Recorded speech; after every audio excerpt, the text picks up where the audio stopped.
It's easy to feel like we're living through the darkest of times. Every day, headlines scream of pandemics, wars, climate disasters, and economic turmoil. Technology connects us, but also overwhelms us with a constant stream of crisis. The question nags at us, is this really the worst century in human history? But is our sense of decline rooted in reality, or is it shaped by our hyper-connected world? For most of history, people only knew of local hardships. Now, we carry the world's tragedies in our pockets. To answer if this is truly as bad as it gets, we need to look beyond headlines and compare our struggles to those of the past. Let's investigate. Is our age uniquely catastrophic, or just uniquely aware? To judge our era, let's revisit history's darkest chapters. In 536 AD, a volcanic eruption shrouded much of the world in darkness, causing crop failures and famine. The Black Death in the 14th century wiped out up to half of Europe's population, leaving societies shattered.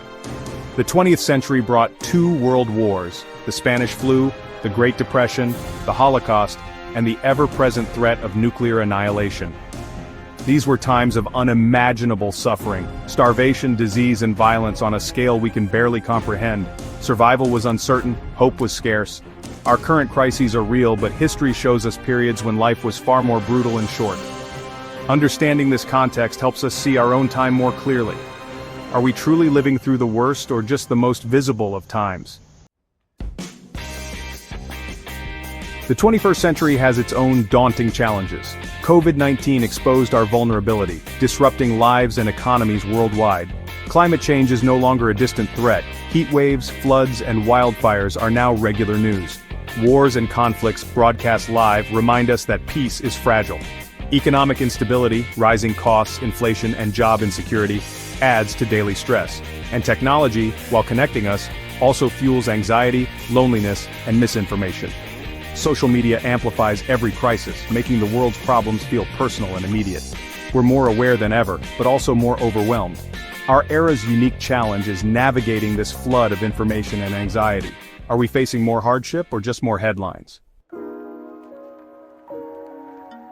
Despite the noise, long-term data tells a story of progress.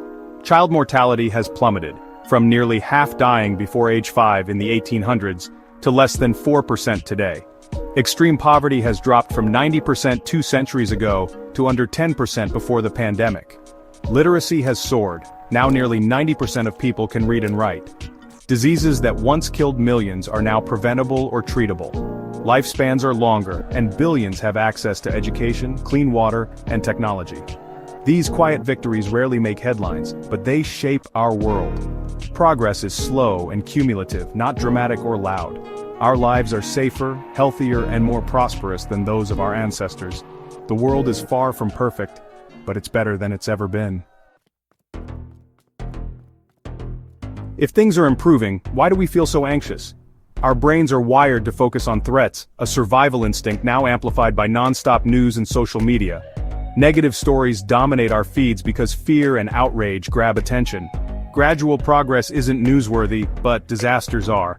Social media algorithms amplify negativity, creating echo chambers of despair. We compare our lives to curated highlights, fueling anxiety and a sense of decline. This constant negativity can make us feel helpless, even as the world improves. Our perception is shaped by what we see, not always by what's true. Imagine being born in 1910. You'd witness 2 world wars, the Spanish flu, the Great Depression, the Holocaust, and decades of nuclear fear. Your life would be marked by relentless global crises, war, disease, poverty, and upheaval. Compare that to today, we face serious challenges, but not global total war or mass starvation. The COVID-19 pandemic was devastating, but far less deadly than the Spanish flu. This isn't to dismiss our struggles, but to offer perspective. Every generation faces darkness, but the 20th century's was especially deep. Perspective helps us see our own era more clearly. So are we living in the worst century ever? The evidence says no. By almost every measure, health, safety, education, poverty, life is better for most people than ever before. The suffering of the past was more brutal and inescapable. Yet our awareness of global problems is unprecedented. We carry the world's pain in our pockets, feeling every crisis as if it's our own. This awareness can inspire empathy and action, but also overwhelm us. Our challenge isn't just the state of the world but how we process it. Can we stay informed without losing hope? Can we see progress amid the noise? Perspective is key. Humanity has survived far worse, and we're more resilient than we think. So, is our century the worst or simply the loudest?